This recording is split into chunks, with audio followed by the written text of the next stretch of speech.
yeah, shit like TikTok is just taking the music world and giving it one of those.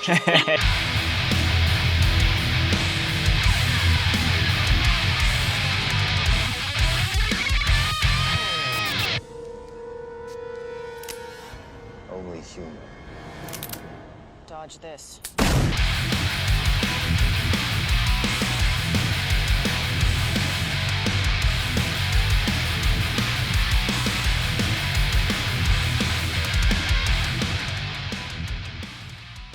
I've listened to quite a few. I know what's up. Yeah.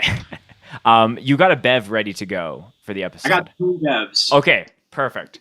Sometimes some people miss the notes for that episode, so I appreciate you being ready to go and on board. But without further ado, thank you so much, everyone, for tuning in. This is another episode of the Scoped Exposure podcast. Today's episode, we're getting hijacked.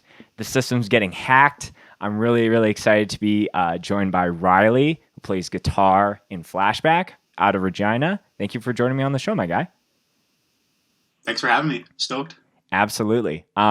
So for those that don't know, Flashback, North American nu metal, a collection of great friends from the Regina space that originally got introduced through bands like Stepping Stone and things like that. And now Flashback is really like taking people by storm with all this like actual nu metal material that's hitting the scene. And Nathan reached out to me to have Riley on the podcast to talk about the new record that's coming out and some of the tour stuff. And I was like, it's I felt that was such a great idea. And it's kind of funny because I would consider you a new guest on the podcast. We've never had a proper one-on-one, but we theoretically did like a live stream Q&A where that turned into like a bonus podcast. I was listening back to some of those things today, and it was just funny to hear us chat very just candidly about anything nu metal.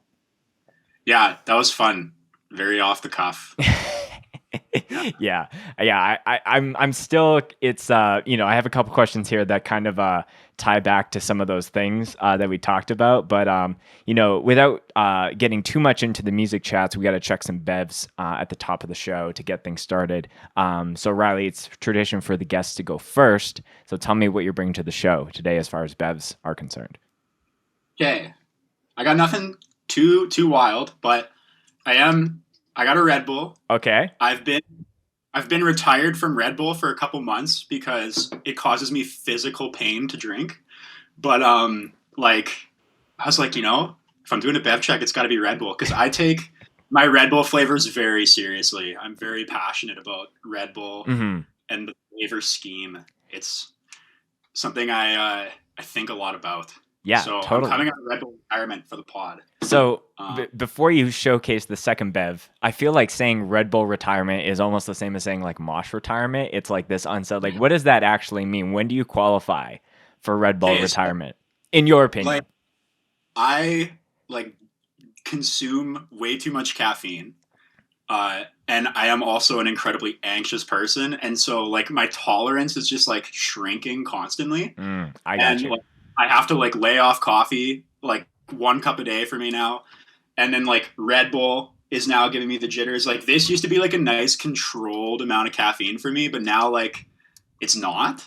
Oh, okay. And also I fully convinced myself that I had appendicitis because a couple months ago I was drinking Red Bull and I was getting pains in my stomach. And I was like, I'm going to die. This is just the end of my life. And then I've basically just determined that it's simply just gas. It's just Red Bull causing bubbles of badness. Yeah, not just gas, out the behind. It's actual openings in the body. Literal science inside of my stomach happening, and it causes me pain. But it tastes so good. So how could I not crush one? Yeah, on the pot. Yeah, totally. I hope this isn't the Red Bull that breaks the camel's back or anything like that. I think it's an enjoyable Red Bull experience on the podcast. It'd be good for your podcast though if my camel's back did break. Or it would probably shut down the show, honestly. Yeah. Canadian podcast kills guests on episode. It's wasn't me. It was Red Bull. What's the second beverage that you brought to the show? Just some nice pomegranate tea going on over here. Oh, nice. Yeah. I don't think I've ever heard of pomegranate tea before. Yeah. Well, I like any other kind of tea, like green tea or whatever, is nasty as hell to me. But like pomegranate tea, it's just like nice and like fruity. And this kind is like low caffeine, so that's been like my replacement for like instead of crushing like 5 cups of coffee a day, I just kind of switched to tea. Yeah. Low caffeine. Yeah, I definitely it's you know to totally validate you. I think the older that you get, you need to kind of navigate the waters as far as caffeine. Like it's very easy for me just to slam 2 like Americanos. Like I have the one I make at home and then one I get later in the day, and it's like actually too much. So sometimes it's like, oh, you know, let's do the chai tea. Let's like do something a little bit subtler. And that actually helps out. But yeah, it's sometimes like you just have to be really self-aware of like, where am I actually on the, you know, no one's got like a caffeine meter in their wrist as far as like, how juiced am I right now? It's something that I've been trying to balance for like a year now, where it's like, okay, exactly how much food do I have to eat? And like do I have to eat the food before my cup of coffee or after? And then like, I found that like the cup of coffee that I make at home is way more intense than like crushing a Tim's double double, you know? And so like I'm like I kind of like have to have a Tim's double double before I go to work at night. And like yeah, there's just so much like science involved in like caffeine consumption per day. Yeah, that's what I'm here for. I'm here for the music chats and the beverage science. Let's go. So, Riley, you check out a couple of the episodes, it sounds like. So I'm going to be drinking a beverage sponsor of ours. This is New Level, which is a brewery here in Calgary. Pinball Wizard. It's like a raspberry sour. So it kind of has like this really nice kind of fruity, tangy vibe to it. Bryn is working really late tonight, so I don't really have to, you know, be accountable for anyone but my dogs, which are just sleeping right now. Hopefully, knock on wood, they don't wake up in the middle of the podcast. We recorded an episode earlier today, and it was like I had to leave like probably every 5 or 10 minutes, and it was just a nightmare. But that being said, that's what I'm drinking, and yeah, very excited to have you on. Cheers to you. You know, hold 2 bevs or 1, whatever you're into. Wow, open the bev. I have to applaud you for that. That was a move. Yes, sir. So, Riley, like I said at the top of the show, you've theoretically been on the podcast before, but this is your first like interview. So I'm considering that as a fresh, you know, green person that's come on the show. So I always like to ask those people the kind of same intro question, how they got into heavy music, how they got into hardcore, punk, metal, new metal, however you want to spin it. And that will help set a little bit of context for some of the other stuff that we're going to be chatting about. So take us back in time and tell us about like the first kind of moments you heard some of the music that you love today. Yeah, man. Yeah, that's cool. My my intro to heavy music, but then my intro to hardcore are 2 like very different things. Sure. Because my intro to hardcore is like recent, like a couple of years ago. But like music in general, like I would like, I don't know, in the car with my dad listening to like rock radio. And like my dad like wouldn't get hyped about music too much, but like every once in a while like Iron Maiden would come on or something, and he would just be like, fucking Iron Maiden, saw them back in '84. Like, he'd get hyped about stuff like that, and then I'd be like, okay, well, that's clearly a sick band, you know, or like Metallica, like he would just occasionally get fired up about. So then I kind of just like always was into like that type of shit, you know? Okay. And then Guitar Hero 3 came out when I was like, in, like yes. Yeah. Dude, that game got a lot of people into guitar. Totally. And like, yeah, it was so hype when it came out, and yeah, that just like made me want to play guitar like super bad. Because I thought I was nasty at Guitar Hero 3, but I was playing with like not a guitar controller, but like a PlayStation controller. You know? Oh, you were just doing the button mashing. I was doing this on Guitar Hero and like thinking like, yeah, well, I could definitely play real guitar then, you know? Dude, like, sorry to jump in there, but just the whole fact of like realizing that playing like if you think of the hardest Guitar Hero song of all time, like I think a lot of people would just jump in and say like "Through the Fire and Flames" by Dragon Force, and like some of those parts are are actually way easier to play on actual guitar once you get like the picking and the speed and all that. But it's like holding a little piece of plastic and like slamming it like this while you're like, even some of like the weird, like I think in the before the first verse kicks in, there's like the wow, like that's like this crazy tapping part when it really is just like a dive bomb. So there's Yeah. like all these liberties that Guitar Hero and all their tech, like how, like, okay, how does this weird song translate into Guitar Hero, but it's like actually way easier just to play it on guitar. Yeah, and that, like, man, great point. Because also, like, they give you a whammy bar on the guitar, so like, why wouldn't they have you hit a dive bar? Totally. Like, that doesn't make sense. Yeah, wow. I swear I've seen a video on YouTube where Dragon Force tries to play it on Guitar Hero, and they totally like biff on it. Like, Oh, totally. Yeah. it's a whole other thing. Yeah, I do remember looking at that menu. I can kind of clearly remember exactly where playing certain like once I'm playing on expert difficulty, it's like a certain, I think it's like the last two areas I was like, I can maybe get through before I forget, but like some of the other songs after that, it's like kind of game over at that point. Dude, some of like the track list on that game is so blacked out from my memory. Like, I would love to kind of go back and see what I could do on that game and like what songs are on there. Right.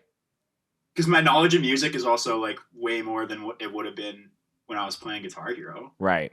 But I didn't know Before I Forget was on that game. I don't remember that. Yeah, You know? I think it's in the, I would put money on that. I'm going to just fact check it just for the sake of the show.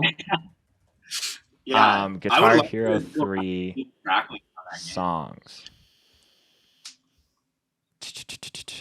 Oh, I forgot Monsters by Matchbook Romance was on that. Damn. What a fucking... Okay, we're pulling up the official... Command F Before I Forget. Slipknot. 2004. So... God. Great. Great shit. But, going back, it was just funny that you brought that up because I remember so vividly getting that for Christmas one year. And, like, it's kind of like, most families who spend Christmas together, it's like you have your times where you open up your gifts and then everyone kind of fucks off and, like, plays with whatever they got, whether it's, like, a Lego set or, whatever it is. So I just remember playing Guitar Hero in the living room in my, like, Christmas pajamas or whatever. So, yeah. I think that game was pivotal, and I think the introduction to like Rock Band from Activision was like that kind of opening for like even drummers and vocalists and this, that, or the other. That game like really like I just think about like, so I was like in the 4th grade when that game came out, right? And that game like had every 4th grader like knowing who Slash was, like Totally. Which doesn't happen now. Like I work at a rock school. I work at School of Rock in Regina. And like when I ask kids, like, you know what I mean? Like, who's your favorite bands? Or like, do you know who like Slash is? Like most of them are like, no, absolutely not. You know what I mean? Yeah. They straight up don't have bands that they like. Like I'll be like, who's your favorite band? And they're like, oh, I have a favorite band. Can't remember their name. It's like, what are you talking about? Yeah. Okay. Let's just hit on this because this came up and I think that's really interesting because I definitely think that over the last 10 years, like different genre or subgenres have like rose in popularity and then have kind of plummeted. Like nu metal, which is like the definitely the genre that Flashback is tied to, like had this huge like awareness and now has like it might not be the most popular thing in the mix as far as like mainstream music is concerned, but like not going even that far back in time, like Limp Bizkit was on the radio and on every TV and just like all these different things. And now, like you were saying, like how kids are consuming music is through things like TikTok and social media and like bands and artists are getting big off of that. So I think that is just, it's like, I think it's crazy to watch the shift of the attention, but it also is like sad to see where, people are like, oh, I know this song, but I have no idea who the band is. Yeah, it's wild because now I do notice a lot more kids just kind of say that they listen to anything, and it's because like TikTok or like the internet in general is just kind of pumping them like everything, and so it really is for a lot of these kids like yeah, just like whatever song I think sounds sick is cool. Yeah. Like, and then like, you know what I mean? Like, I feel like they're like, this is probably like still happening. Like, I'm not that far removed or whatever from like that shit, but it's like, I feel like it used to be so much more of a thing to like build your identity around like what music you were listening to or like what music you were into. Yeah, And yeah. that's not seemingly as much of a thing anymore. It's just kind of like people are themselves and then they listen to like such a wild like combo of music.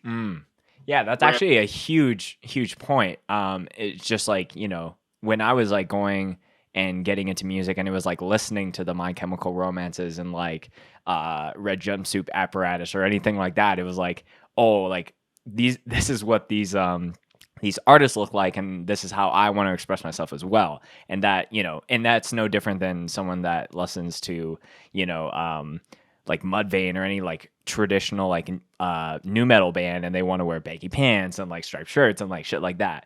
Or even like let's get outside of heavy music. Even if someone listens to like folk music or like something like that, maybe they want to kind of like replicate that. But yeah, it is a little bit more. You know, you could see someone that doesn't look like they listen to heavy music, and they're like, "Oh yeah, I've seen Comeback Kid before," or "I know who Tsunami is," or whatever comes out of their mouth.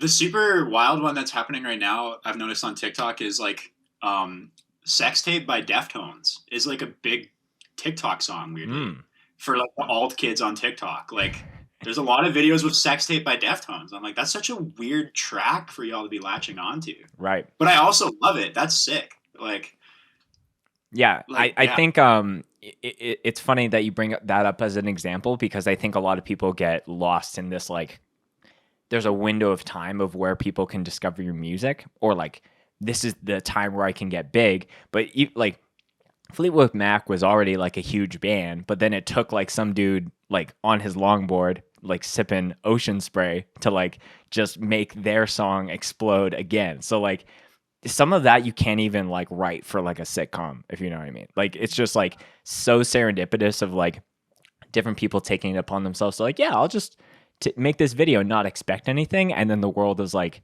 yeah, this is cool. Let's blow it up. So I think that's cool. You know, whether it's like something for my band or one of your bands to be like, we could put something out and then in 20 years it explodes and maybe that band doesn't even exist anymore. Yeah, trust me, Crack in the Mirror is popping off in 2040. Yeah, there's gonna be some kind of like shortage of like house mirrors, and then people are like, you know what song would fit this whole crisis that we're all in? Send it out.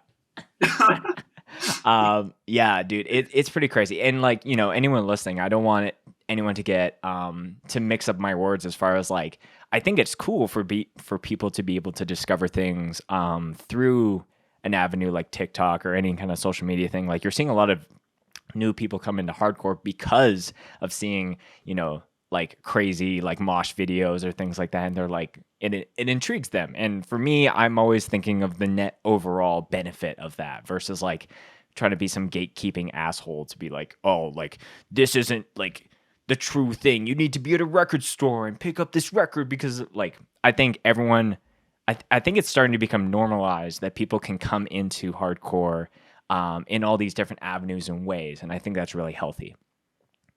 Yeah, yeah, I'm all about it. I love like the way the internet is like showing people music at like an alarming rate. Totally. It's yeah, it's cool. I just like really love observing how that's happening. So and it's happening so fast too. Like even compared to like 5 years ago or whatever. Yeah, it's like yeah, shit like TikTok is just taking the music world and giving it one of those. Yeah, shaking it up. So let's chat about Flashback a little bit.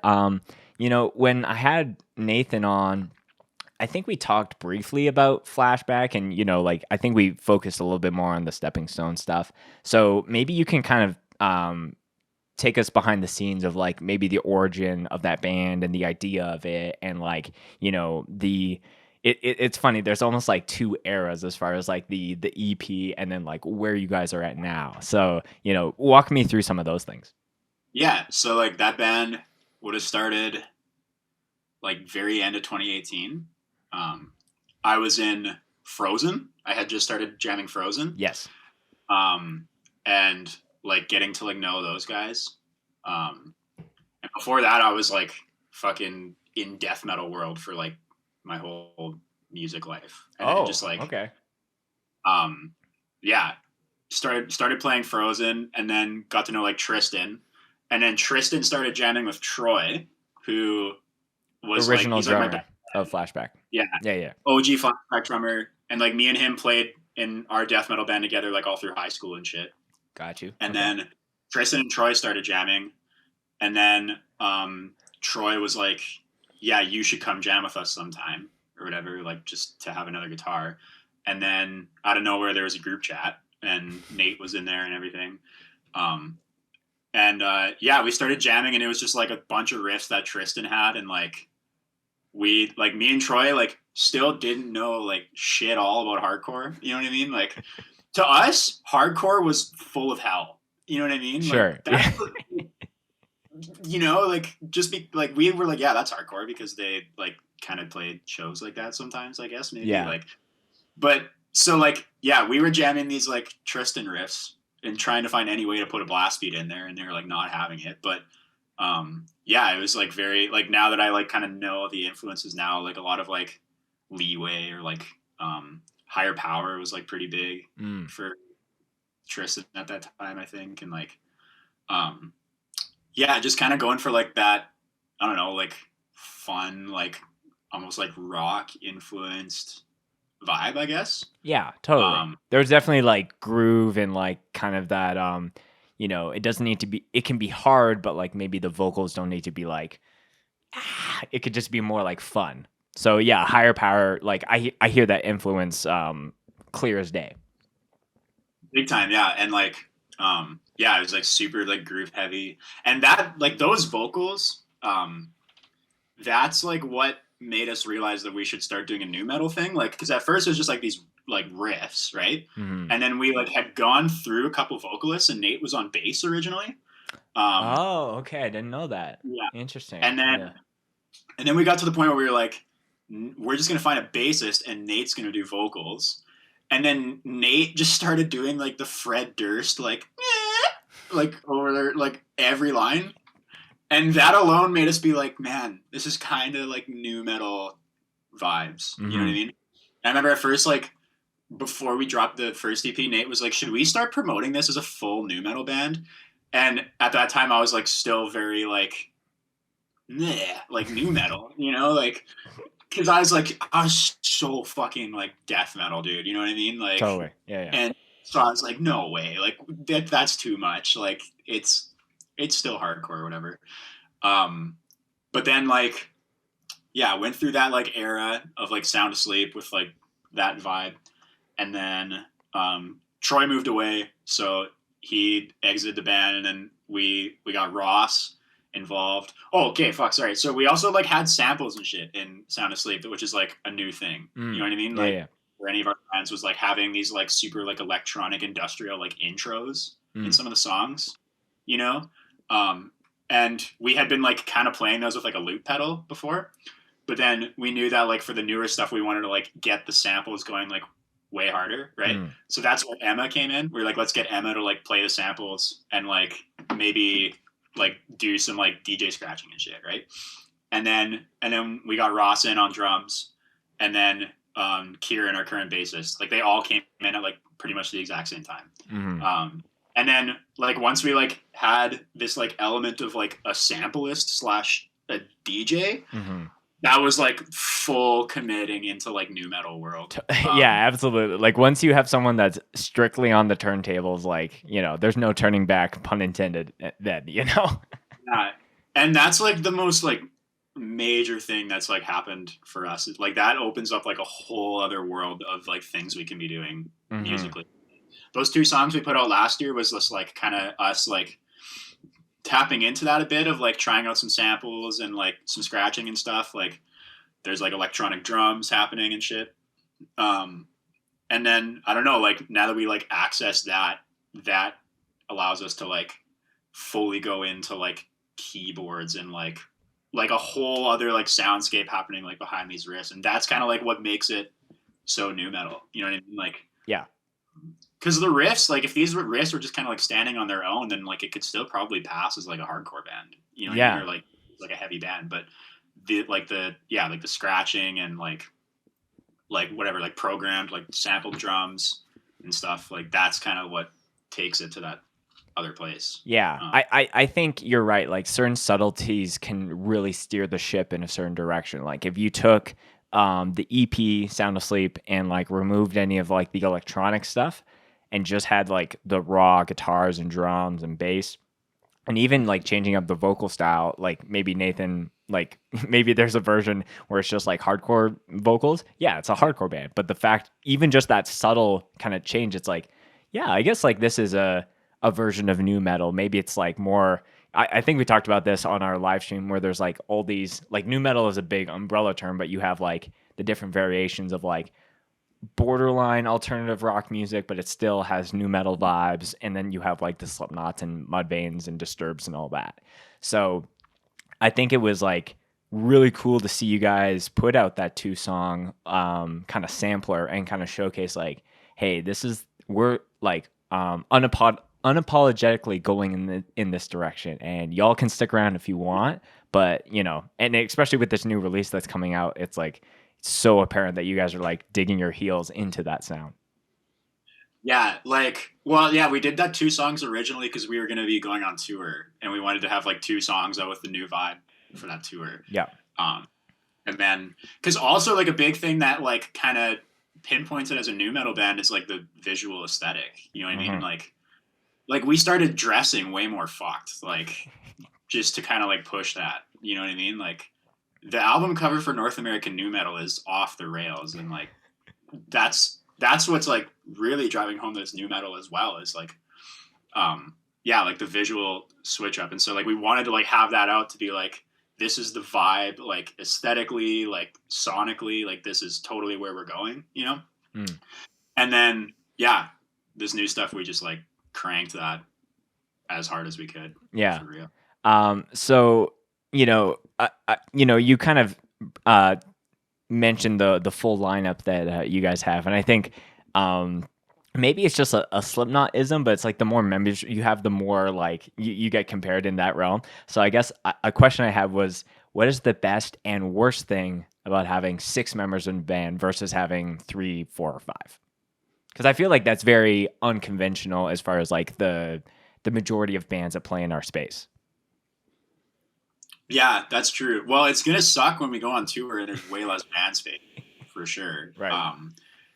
But that's also gonna make it sicker because then there's way more friends to like hang with, you know? Totally. I don't know. Like it's just like way more of like a like keeping that democratic process up. Like there's just like, you got to make sure there's like more people that are down with everything, and like and then it's like super hard like over like the pandemic, like because like maybe you're not seeing certain members as much as other members, and so like I don't know, like me, Nate, and Emma, like we're scheming like so much shit, you know what I mean? But like maybe like having not seen the other folks as much, like sometimes you forget that like you haven't discussed certain things. Yeah. And like so like you're like trying to like not leave people behind on like the vibe, I guess. But like like it's not totally different, I guess, than like any like 4-piece or 5-piece band I've been in.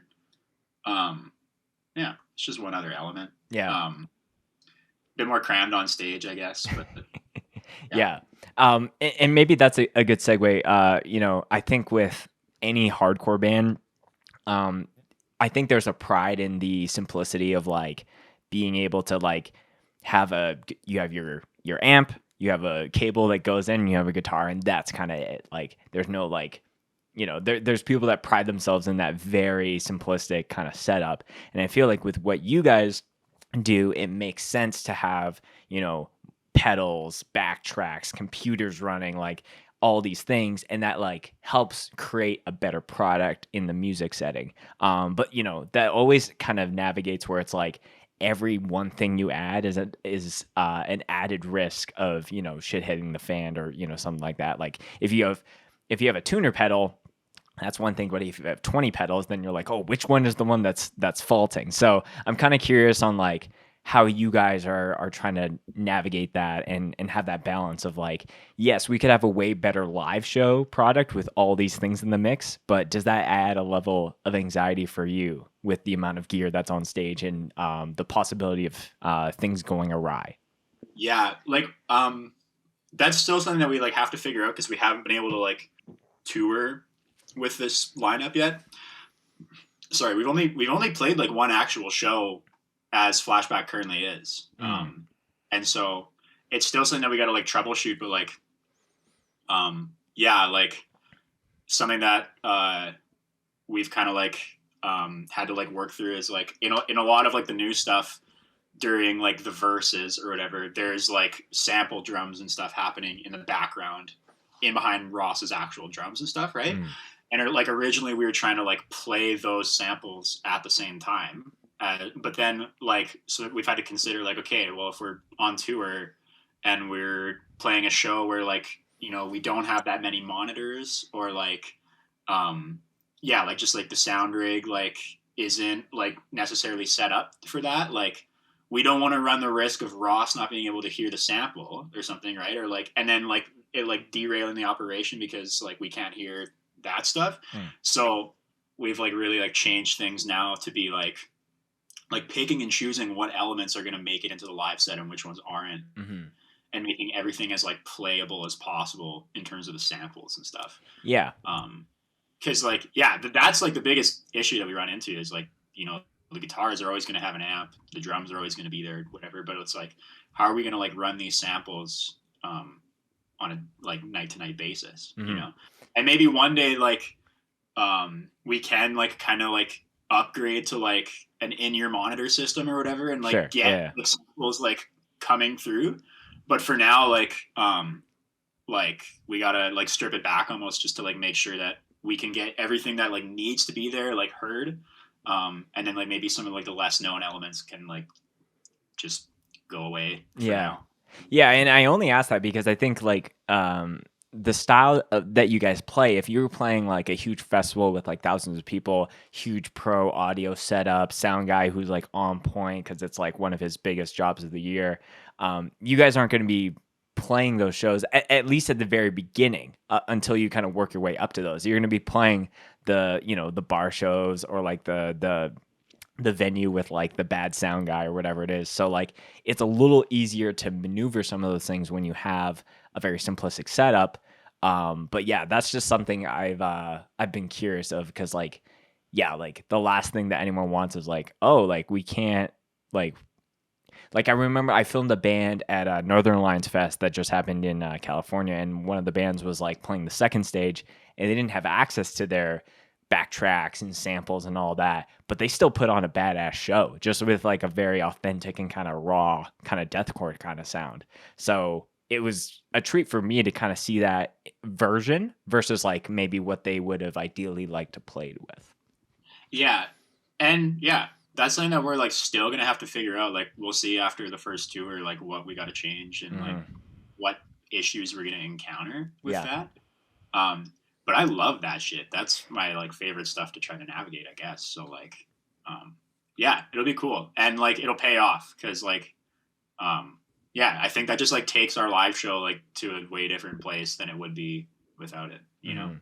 So, you know, as far as the time of recording this, you know, depending on when we release this, there might be more music videos that are out, or like, you know, if someone's watching this in a year and you guys are doing other things, you guys put out a video for Cracks in the Mirror that had a lot of nostalgia. It had a lot of Easter eggs and references.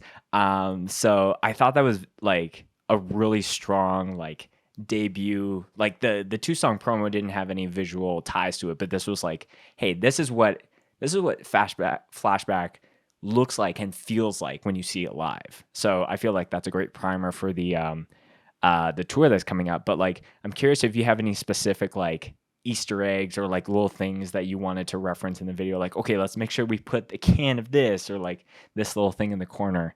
Because there was honestly so many to pick from. Yeah, there's a lot of stuff. Yeah, I mean, like Tristan showed up with like the most expansive VHS collection I've ever seen. And like every single VHS in that video is Tristan's, and there's like 100 of them. It was Crazy. wild. Wow. There's a bunch. Yeah, basically like everyone pulled up with like their items, and we just like decked it. But like one of the items that we thought was really funny for some reason was there's like a immolation poster in the background. Oh, Um, okay. but it's like a two-sided poster, and on the one side it has the logo, and then like it's from like the Here and After album. But on the other side it's just the album art, and so then we were like, I don't know why, but this is like funny that we're riding for immolation so hard. It was like a big ass poster. Um, there's if I'm like thinking about my own little like corner, there was I was trying to set this up in like such a way, and like Emma was like not having it, and I was like, no, like let me do this. She's like, no, and I was like, okay, fine. But I had on my amp a copy of a book version of Star Wars: The Phantom Menace, like the like the novel of it. Sure. And Yeah. then beside it, I had Capitalist Realism by Mark Fisher, and I was like, this is just like a funny combo, and I want these to be sitting beside each other. Right. And but those, if you look in my amp, like you can kind of see those like buried in there. Cool. Another sick Easter egg. Actually, I have it here. I love so, arts like, and show and tell for the podcast. That's important. Yeah, I put out a single for my solo project in February, and like the like visuals around that were like surrounding this like camera. So I stuffed that in the video too to like tie cool. Okay. worlds of lava lamp and flashback together. So like Yeah.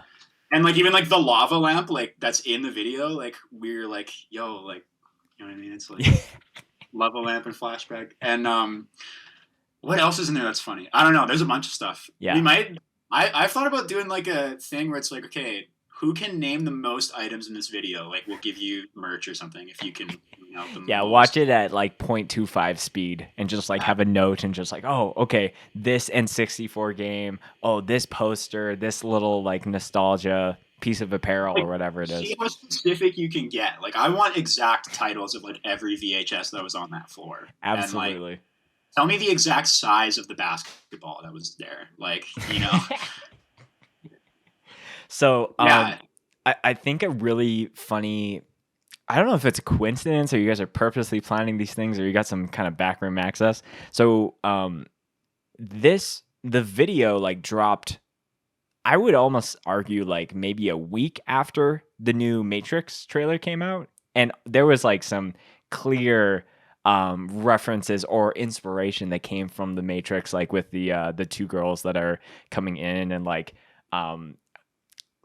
it's almost like a 50-50 of Matrix and Blade as far as like, the whole vampire aesthetic as well. So, and even when you and Nathan came on to do our bonus podcast, it was like the day that we dropped the session was on like the 25th anniversary of Hybrid Theory. So there's all these like new metal coincidences with your guys' stuff. But, like, how do you like pull those inspirations from versus like, hey, are we like pulling too much here? Or like, what are your thoughts? Where's the line as far as like where are we putting our mark versus just like pulling from other things? Man, I don't know where the line is. There's some things, especially on the record, where I'm like, this might be a little too fucking close.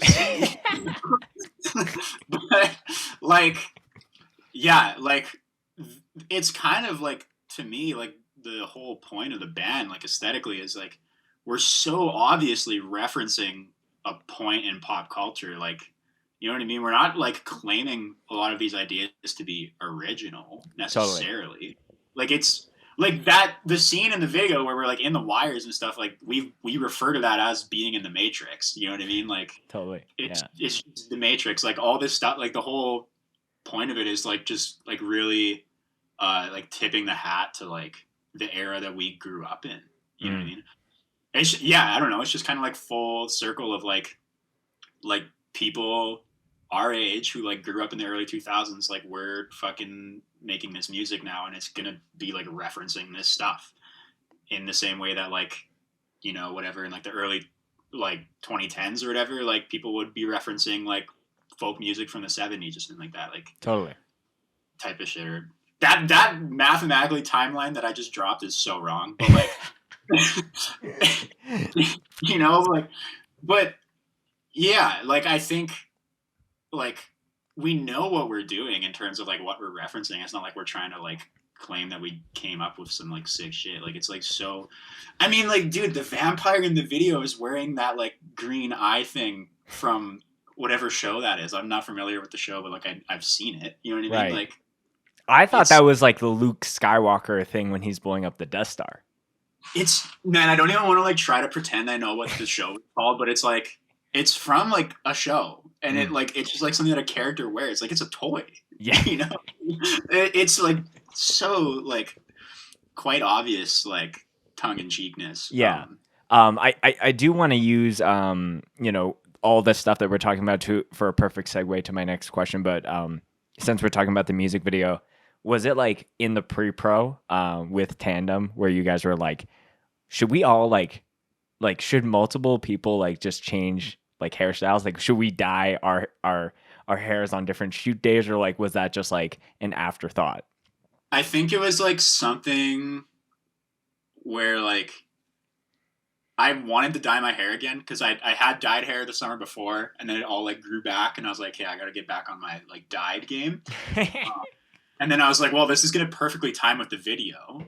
And then like once we had the concept of like the like vampire or like the bedroom scene and in the Matrix, I was like, okay, well, I'm going to wait to dye my hair until perfectly in between those 2 weeks. And then, yeah, like Nathan and Emma just both were also like, yeah, we're going to commit to dyeing our hair. And then it became a thing. But like, I think it wasn't an idea until like a couple weeks before, if I'm correctly. I got you. But it was so perfect. Like we just kind of like went and made that happen. Yeah, because I Like think Harry. with a music video of that caliber, it felt like, you know, it was perfectly lined out in a movie sense, and it actually immersed me with like, this isn't just a hard cut into some other location. It's like they're in the Matrix with all like the, you know, the different chains and the different hairstyles and all of that. So I thought you guys did a bang up job of that. But you were mentioning just like you're doing all these things musically that are clearly inspired by a certain time period that, you know, you guys were growing up, that I was growing up, that a lot of people that you think are going to be listening to your stuff grew up in.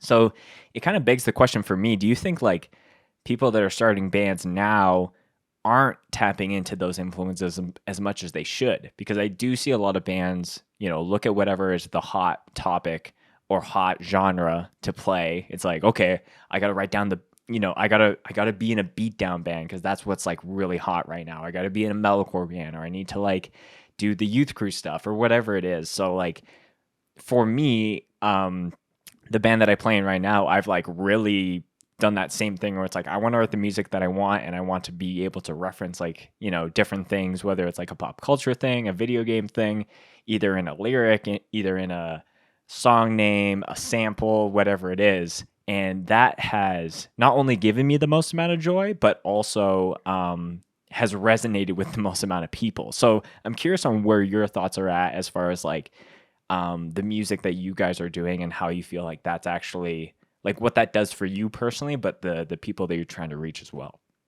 Like, that's like the most important part of songwriting to me is like, you gotta understand that you are never gonna write a riff that is totally original. You know what I mean? Like, it's not gonna happen. And like, no matter what kind of music you're making, like, you're not gonna have an idea that's never been heard before.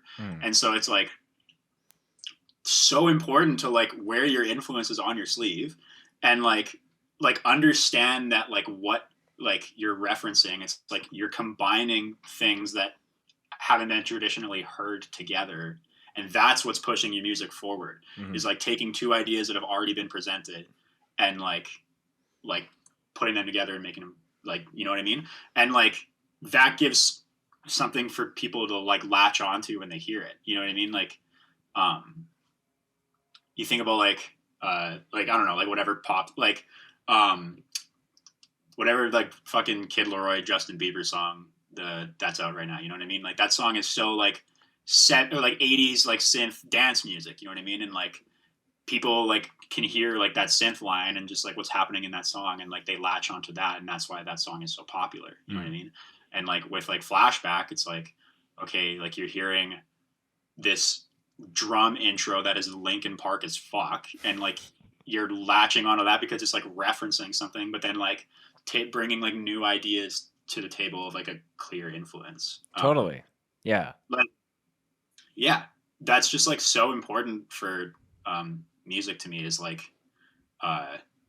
doing something that people are familiar with, so that they can like already kind of like it, and then do something that like switches that up, that shocks someone, and that's, you know what I mean, what makes it sound like original. Yeah, I think that's a great answer, and I think being able to like you said, it's not like you sitting in a room and looking at everything that's been done musically or creatively and being like, these two things together, and now that's my thing. It's like it's in the trenches of like being with your guitar, being on your drums, or being with your pen and paper for lyrics, and like just creating and like doing stuff because you know like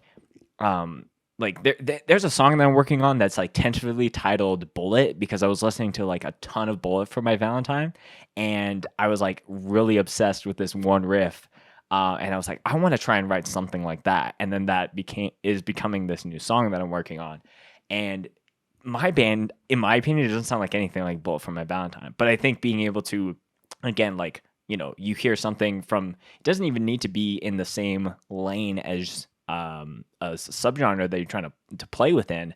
But even if you listen to a pop song and you're like, okay, how can I take a beat like that and like put into this? Like I've heard hardcore songs that have like a reggae like dee dee, like stuff like that you can't, it doesn't make sense on paper, but when you hear it, you're like, I hate that this works. If you know what I mean. Well, that's like stuff like that is like what makes that new Turnstile record so cool. Is Totally. like they're taking like Turnstile riffs and then like adding in like little like drum beats that come from like other types of music, and that it just like makes it interesting. Yeah, and like like touching on like, you know, like you have like this idea that you want to like write something that sounds like a Bullet for My Valentine riff, and it doesn't. Like most of the time, like yeah, when you have an idea of like a song that you like want to like, or like a part that you want your band to have that you're like getting inspo from like another band, like it almost never ends up sounding exactly like that anyways. Yeah, because you're throwing your own spin on it. Yeah, it ends up like somewhere else. Anytime I like sit down and be like, hey, I want to have a song that sounds like this part or whatever, like by the end of it, it's like in a whole other spot than like whatever intended thing it had. Yeah, totally. And yeah, it's just so funny to be able to like hear stuff and then like you said, like pull that inspiration and create your own thing. Because yeah, like some people are like, you know, it goes both ways. I'm sure someone who is not within hardcore or heavy music can listen to a Turnstile song and be like, oh, I really like this, and then they like create the next big song with Justin Bieber or whatever it is, you know? Like it's all connected. It's all connected in this music matrix that we're all in. As far as like the process of you guys doing all these new songs that are coming out, does it come from like one initial like riff idea that you're bringing to the table, or is it like kind of because there's so many things in the mix, it could be like Emma's coming with like kind of a scratchy thing that she wants to do, and then it's like, oh yeah, like let's play on that, let me build a riff around that. Like does it have a clear A to B process, or is it kind of all over the place? It used to be more like that, I'd say. Like with some of the earlier stuff, it was like bringing like a slate of riffs to the table and like fleshing them out together. Mm-hmm. But now like the way I write, like, so like, okay, Crack in the Mirror, like that's one that I wrote. The song that you hear now is basically exactly what the demo was that I sent to the band. You know what I mean? Like before I show the band anything, I have to have like an almost full like produced demo with like everything happening. Because if I sit like Tristan and Nate down with like that like one riff in the song where it's just like a chord happening, you know what I mean, and no drums or anything, they're gonna be like, okay, like cool, that's a guitar. But if I like send like a full fleshed out demo with like the synths and like the electronic drums and stuff, then like the idea gets across to the band, and then we can work on it together like further. Mm. So the process like lately has been a lot of like me and Tristan, like, because we're both really into like producing. So like we're just like in our own like labs and like putting together like ideas for like parts and stuff, and then presenting it to each other, and then making changes like after that. But yeah, it's very like the band is really like production heavy now, and so like it almost like when you bring in like a new song to the table, it has to have that production in it almost to get the point across, like what we're trying to accomplish. Yeah, totally. And like all the songs that I would have done on this record are like I like fully demoed the song before anyone heard it. Yeah, and then a couple of them weren't like that, but yeah. Yeah, like I listened to everything for the first time, like front to back, before we were jumping on the call here, and like I think there's a lot of variety there. So I think, you know, you have like the more traditional Korn, like heavy guitar riff, new metal songs, but then you have the songs that are a little bit more. One of the terms that you use on our on the bonus podcast was like buttery choruses, like having those really nice sing along parts and things like that. So was that intentional to show the vastness of where you guys are willing to go, versus being like, hey, I know you might not like, I know you like new metal, but like this might seem a little weird, but we do have heavy guitars. Like, was it important to you to like set like to put your chips on enough little places, I guess, if that makes sense? Not just in one basket. That's what I was trying to say. Around it just like kind of ended up happening that way, like because these songs just kind of like got slowly compiled over like a couple of years. Like the first track on the record's like 2.5 years old at this point. And like yeah, like we just like know that like we want like certain types of parts, like we want just an absolutely massive chorus or whatever, like but yeah, it just kind of like happened that way this time around. I think next time it's going to be a bit more intentional on like what bases we're trying to cover. But yeah, I think that variety probably just came from like how long it took to write all these songs. And so it came from like such a patchwork of like different eras of our lives that totally. Yeah. Yeah, that took it to those places. But yeah. I love being able to say things on the podcast that I can reference, you know, like a year from now, 5 years from now, because I really think that, you know, this band has some legs, and I hope that you guys really go far with it. So I'm curious, what is your dream new metal-esque sponsorship that you would love, either for yourself or the entire band? Where's your mind go with that? Shit. I mean, well, like Red Bull hit me up, like hit you please, up. You know what I mean? No. I'm saying like Red Bull, do it. Like hit me up. Oh, okay. I was like, yo, if you got a plug to Red Bull, you gotta let your Bev guy know. No, God. Red Bull would be sick. Fucking, I don't know. Shit. What do I need to be more new metal? Because that could go to apparel. That could go to like some video game collab. Like, you know, the sky's the limit. As you know, as far as what you want to do. Yeah, I mean, like, if The Matrix wants to put us on the soundtrack for a new movie, like... Let's go. I'm not opposed. Or, like, I don't know, like, Dickies. Like, that'd be nice. I could use some Adidas. Like, yeah, any of that shit, like, I'm fully in for. Jenko, like, obviously.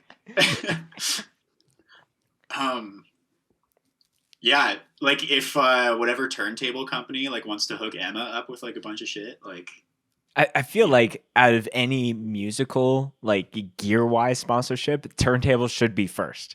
Even if you were hit up by, you know, all these guitar companies or drum companies or whatever, it'd be like, we won't say anything until Emma's got her signature turntable set up. Yeah. Oh my god, the DJ new signature turntable. I can't even imagine. Yeah. that'll happen one day. I'd like to see that. What do you think would be custom on the signature flashback DJ turntable? Like, would there be a certain switch to make a certain effect, or there's like a kill switch? Like, I'm kind of curious on what you think is like a signature thing that would need to be added. I'd have to ask Emma, but I mean, like, I don't know. Knowing Emma, like, it could probably just be like a cup holder or something. Like, she's always slamming an IPA, so like probably just something to hold your beer. Like, yeah. Do you feel comfortable to call her on the podcast and ask her? Should I? Yeah, fuck it. Okay, that'd be funny. Speakerphone that bitch. We all need to hear this. We need to see if our hypothesis is correct. Oh god, I hope she answers. Yeah. This bit won't be funny if she doesn't pick up. Like a button on the turntable that just like emits smoke or something. Ooh, like a smoke machine on the turn. Oh, interesting. Okay, I'll call her. This is the first time ever I've asked someone to call someone on the podcast, so I'm all about this.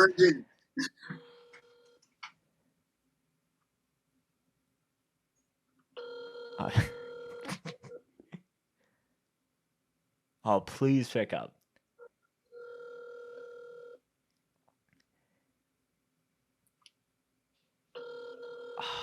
No, please.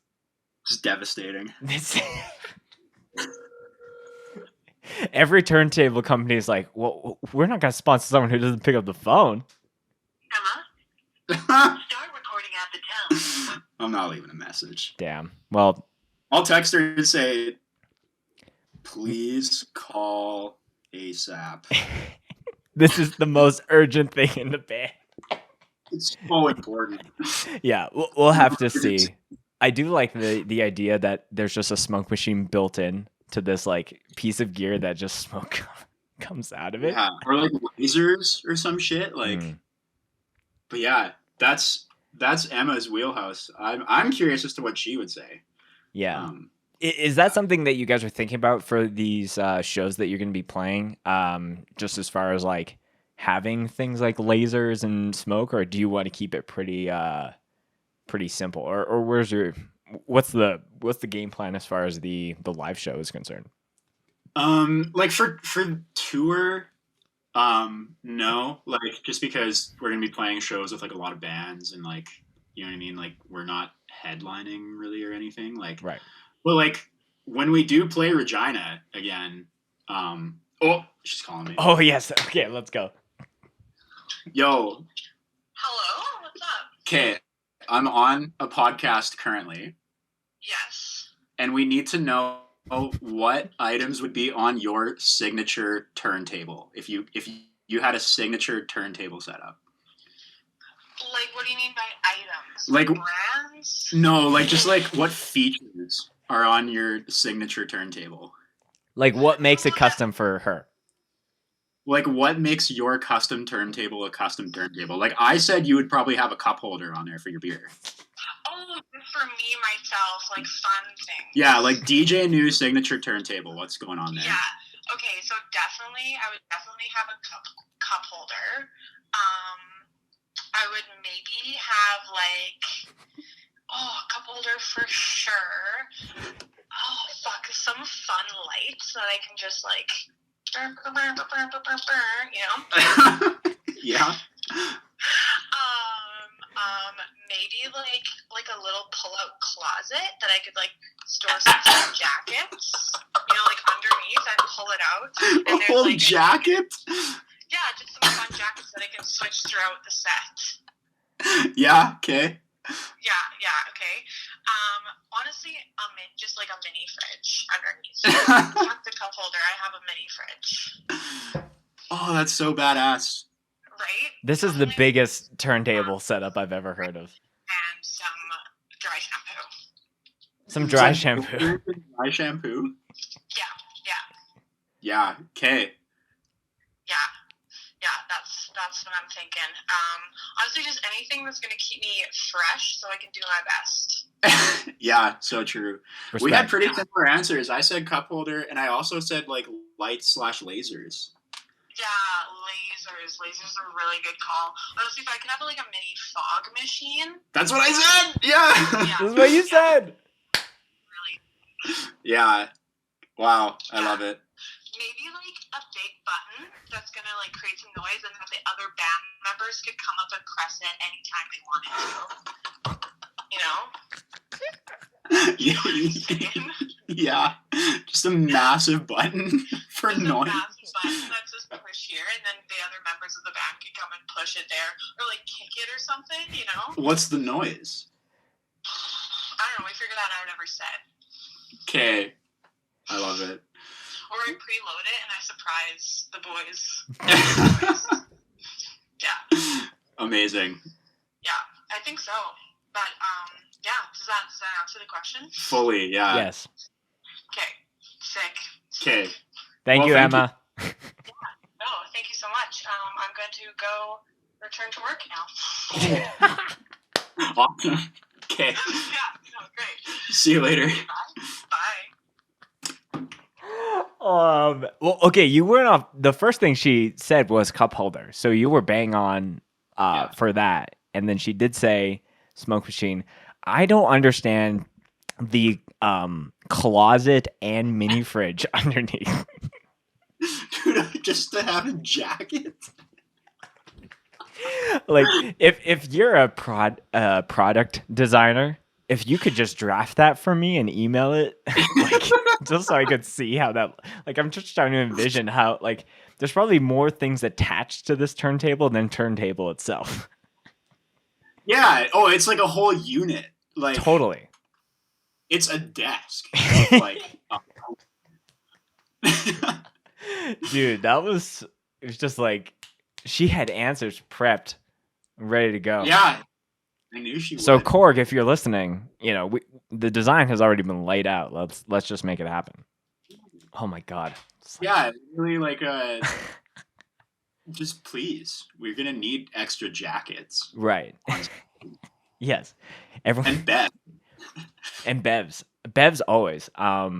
So as far as, because we're on the topic of ridiculous pieces of gear that tie to nu metal, if there was like a nu metal design or custom guitar that you would rock that had the Emma level of ridiculousness. Give me a guitar. I don't think where you could put a fridge in your guitar, but you probably Like- put one cooled drink that just like shoots out midpoint. If I could get a guitar where the finish is just Adidas track pants, like around the guitar is literal fabric on the body. Like, yeah. Or like it's just straight up denim. Like, why hasn't that been done? I feel like it's the easiest thing. Just staple it on there. Yeah. And I feel like you would need to have those kind of like wear all like the 90s nu metal chains that you wear on the side of your jeans. They're just like on top of the guitar. But that might be a little problematic when you're playing and you're just like trying to pick into all these chains. It's a wallet chain. Yes. Yeah, exactly what I mean. Yeah. Wow. It's more of like a hang on the wall as an art piece versus like, I'm going to play this live. Oh yeah, no, like probably so unplayable. But It would be cool to use one of those chains though for a pick slide, because then it's like metal on metal versus guitar pick on metal. yeah. Wow, good idea. I should start dragging chains across my strings for extra art. Yeah. It's not a bad idea. No. I know when you came on and we did that interview after the session, you were mentioning a huge must for anything flashback wise is having the chorus pedal on at all times. I'm curious on what kind of chorus pedal you actually use. Or if that has changed since we did that interview, or you've done A/B testing. What's the best chorus in the game right now, in your opinion? I'm trying to think. It is like that on the record stuff. It's so I use like the MXR analog chorus. Mm-hmm. And Tristan does now too. That's Tristan the used like to use cobalt blue 5 or 6 knobs Yeah. Okay. Yeah, I understand. Mhm. Hmm. Yeah, and Tristan used to use Boss choruses, and he had two of them. And like if you listen to Sound Asleep, like the guitar tone is so warbly because there's hella chorus on it. I've And something I like never about heard of someone using two boss pedals. dude, yeah, That's such a power move. like I want to get another chorus that's specifically meant for like getting that super fucked like dissonant chorus sound. Sure. But then in terms of like for the tone, that MXR analog chorus, like I don't know, it's super tame and like you can blend it in really well. Hmm. And it also has like a low and a high EQ on it. And so that like actually shapes my like high gain tone quite a bit. Like yeah, it's just like kind of like boosting certain things like through the chorus, like just EQ wise, which is sick. But yeah, it's just like a nice like slow chorus versus like one that's like super gnarly, which those boss pedals kind of have. Yeah. But yeah, that's just that was like from the beginning, just like chorus pedal always on, like um yeah, like Inclination, I think sounds like they have chorus on their guitars, and like that was probably an influence at the time, and like I kind of think with the latest Knocked Loose record, Tyler brought over some of those chorusy kind of like clean sections that he did for KL into the Inclination stuff because yeah, yeah, it's so apparent on that record. yeah, that's huge. And yeah, it's just kind of like stayed for us like the whole time, but we've like dialed it in a lot more to like not be like, because before it was just like muddy, it was like pretty muddy on that first record, but now Totally. it's like like right now I'm literally trying to think if we have chorus pedal on the new record, and I think we do, but it's like that subtle now that you don't like know that it's there. Yeah. You guys aren't like what a HM2 band is like for that pedal, like where it's like so reliant on that. Like I think I heard through the grapevine, like I think Nails is one of those bands that really popularized that like very like chainsaw kind of guitar tone. And they were on tour and someone told me that they were like their pedal broke, so the singer was like asking people through their Facebook if someone had it and could bring it to the show because like it's not a common thing that you can just go pick up at Long McQuaid or any Guitar Center or whatever. Like you have to kind of like source it out and like hold on to it.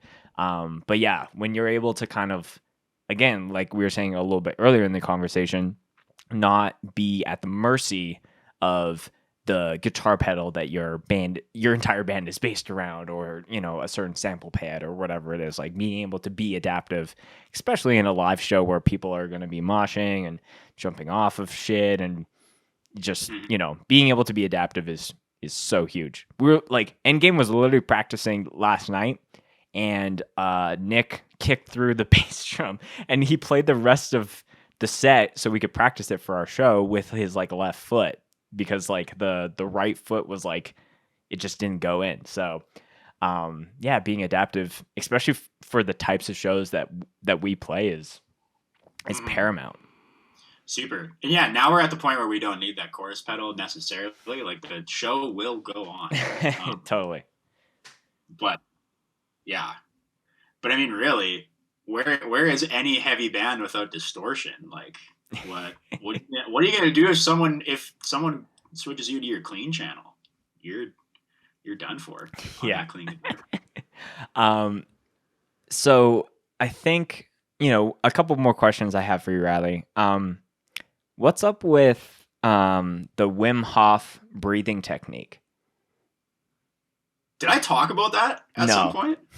I asked Nathan, I'm like, what's a curveball question that I can ask Riley? And he's like, ask him about these breathing techniques. I'm like, I don't know shit about that, but Okay, yeah. So I got explain what like, that is for anyone who's like, the fuck? okay, fuck. So very start of like COVID, like it was like when COVID was ramping up, but we hadn't locked down yet.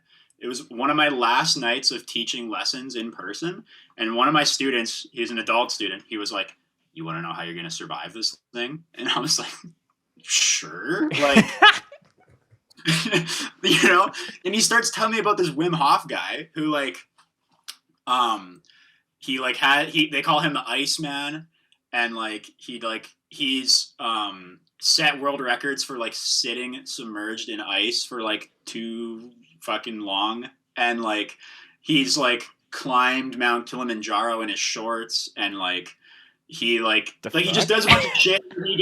He gets like pretty not clothed, and then gets really cold for like a long time. And he has this like breathing technique where it's like you do like about like 30 like super big like type breaths, right? Okay. And then you exhale and you hold your breath for like as long as you can, and then you inhale for like 15 seconds, and then you repeat that like 4 or 5 times, right?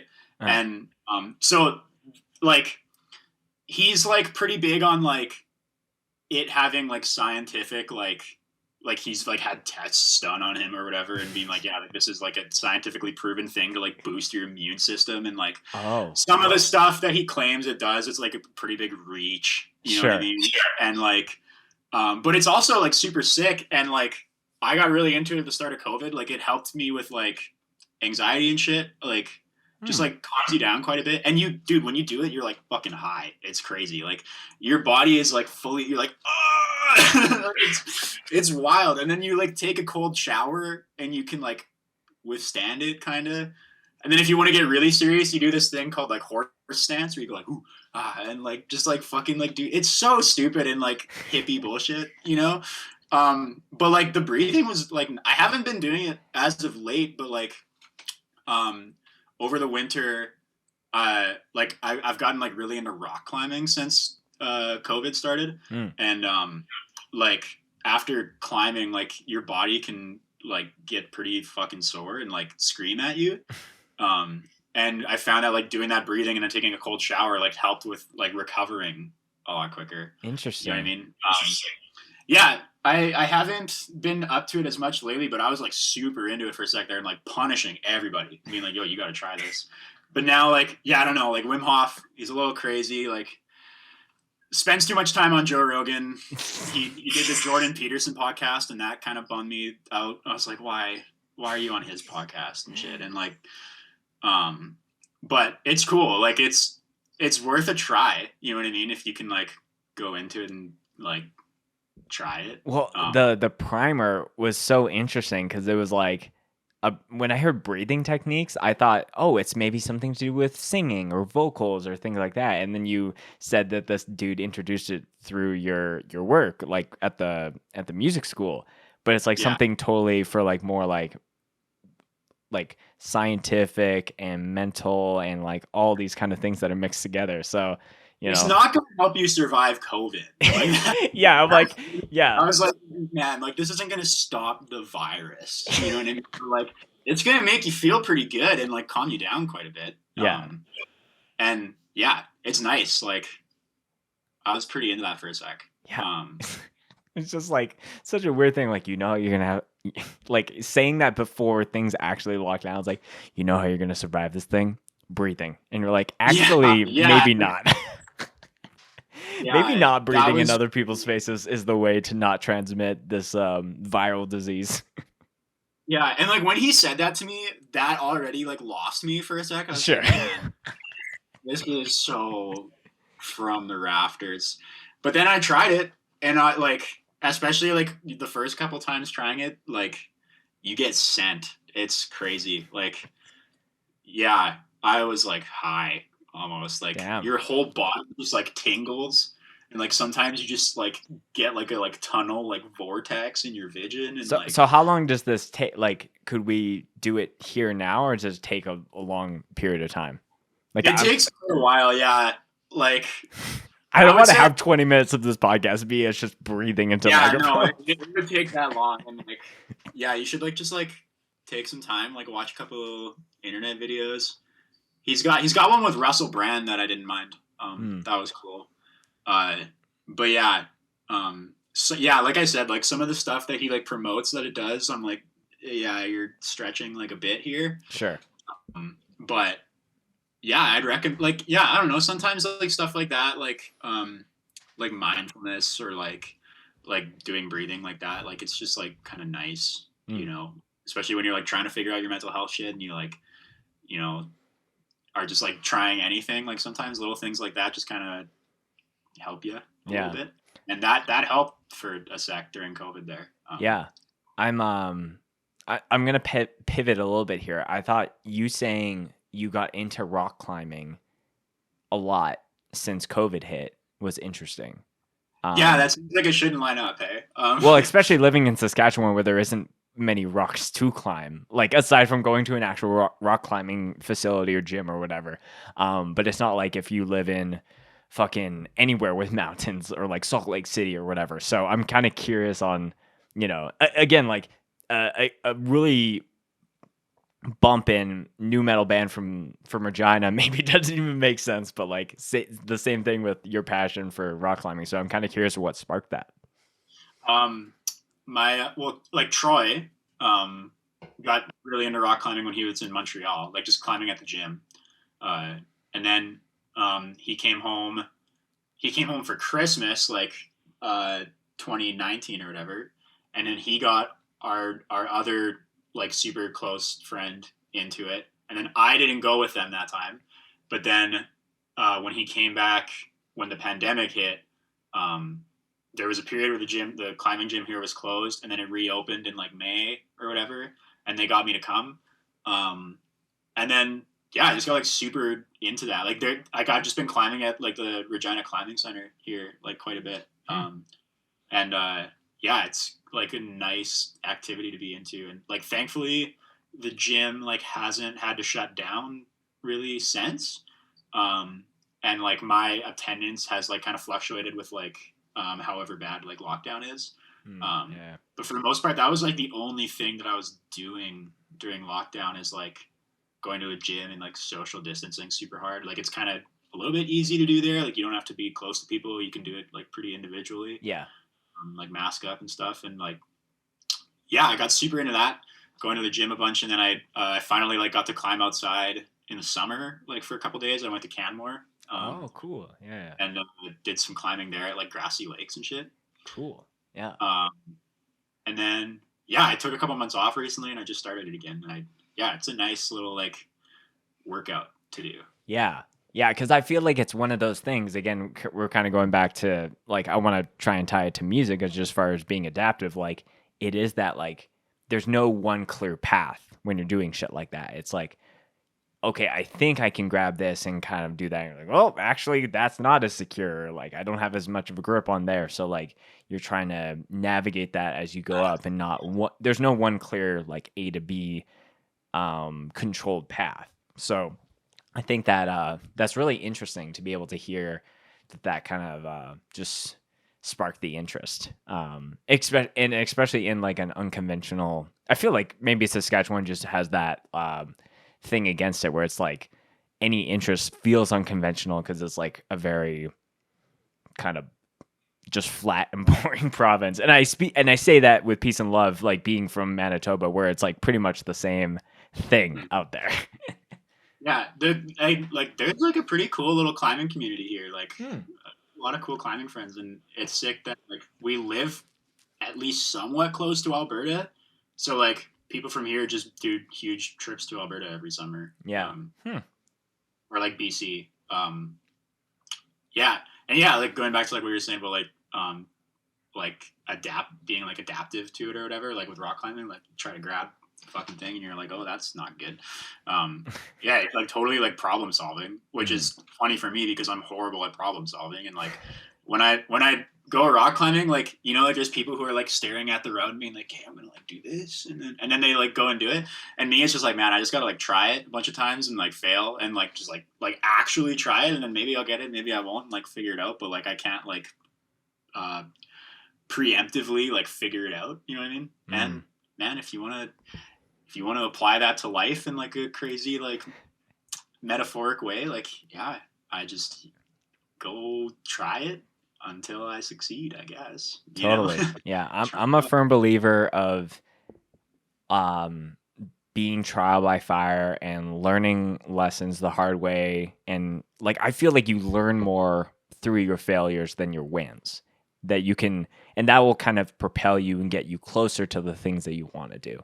So I think putting yourself out there and being okay with failing, you know, falling off the wall or I know there's like a harness and someone's gonna catch you and all that kind of stuff, but being in that spot where it's like you try something, maybe it doesn't land exactly how you want to, but that will teach you something to apply to for when you address it next time. So I love that kind of overall nice kind of tie-in to kind of start to end the episode here. Riley, as you might know, the last question I ask any podcast guest is a favorite mosh story that they would like to share on the show. So that could be literally anything that first comes to your mind. It could be something that happened to you, something that happened at a show you were playing, something that you were told, wherever your mind goes as far as moshing is concerned. Well, I don't mosh much. Like probably count on one hand the amount of times I've moshed. But my only good mosh story would be, you can find this on Scoped Exposure. The Stepping Stone at Wild Rose 2019. So like Frozen was the first band on the first day. Yeah, I remember that. So you were literally right in front of me, dude. I can't even. Yeah, totally. Got my set out of the way early, and then it was fucking rock time. You know what I mean?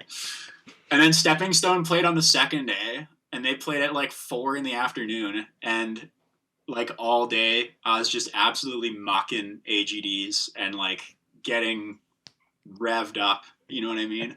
And that day, it was my first hardcore fest, so like I'd never like really like experienced moshing like that before, like at that scale.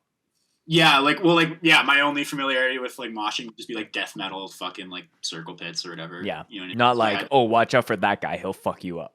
Yeah. I like hadn't been like involved with like hardcore dancing or like moshing at all. So like by the time Stepping Stone played, I was like, a little like, and fucking, I was wearing this like XXX button-up shirt with like short shorts, like just looking like an absolute work hazard, and like the start of the set, like I'm sitting at the front of the stage with like a beer in one hand and then like just up in Brett's face like this, like, and like someone came and like cleared me from the front, and then like the whole time I'm just like an absolute demon, like just spinning around and like trying to two-step and not knowing how to do shit and like just getting all low. And then like I remember like the video was like on IG stories like that night, and I just like it wasn't like pointing out at me, but it just like happened to be something that someone posted. And there's a clip where I'm just like literally like doing one of these like through the pit, just like kind of like lumping through it, and then some person is moshing and swings around and just like clocks me so fucking hard in the head, like they're just like spinning or something, and their head like got me in the head so hard. And like the video is so funny because I'm just like kind of like creepy crawling my way through the pit and then just get absolutely dieseled by someone. And then that was the end of my mosh for life. Like, yeah, you're like, and for those reasons I'm out, like it's over. Yeah, but it's on your channel, I swear. It's like from like that back camera angle that you guys had. Oh, the 2-stage camera? Yeah. Yeah. That was Jordan who's in the call. Shout out to Jordan and the 2-stage camera. He manned that the entire weekend. Dude, yeah, you can that was a different Riley in that stepping stone. For all reasons that are positive, that was not me. I love that. I love that you kind of tied it into like a scoped video and all those things. So I'll have to go check it out once we're off the call here. But dude, this has been striped shirt, like absolutely not supposed to be in the pit.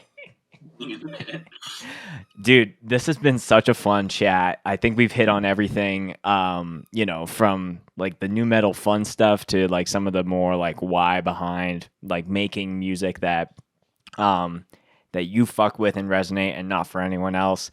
All of the flashback links and your stuff is all going to be in the show notes and the description of the video. But if there's anything that you want to end the show on or send the people off with, the floor is yours. Yeah, Wide Awake by Flashback comes out October 1st. It probably will be out by the time this episode. I'll probably put it out either just before or just after. It'll be very close to it. It's fucking sick. Go and listen to it if it's out already. Thanks. Yeah, super proud of that EP and like what the team accomplished. So, yeah, check that out when it drops. Yeah, and then like I don't know, Frozen is working pretty hard on music, so like that'll be sick. Coming. So like yeah, stay aware for that. I make music under a project called Lava Lamp. If you're down for like some like indie pop shit, I got an EP for that. That'll be like ready to go soon. But yeah, fucking I don't know, be kind to each other, and that's all I got for you. I love that. Yeah, definitely go check out all of the musical stuff that Riley's involved in. Love Lamp is sick. Flashback is sick. Frozen with a P is sick, and Riley is sick. And I really appreciate you coming on and spending some time with me, man. This has been really, really fun. Yeah, for real. Thanks for having me on.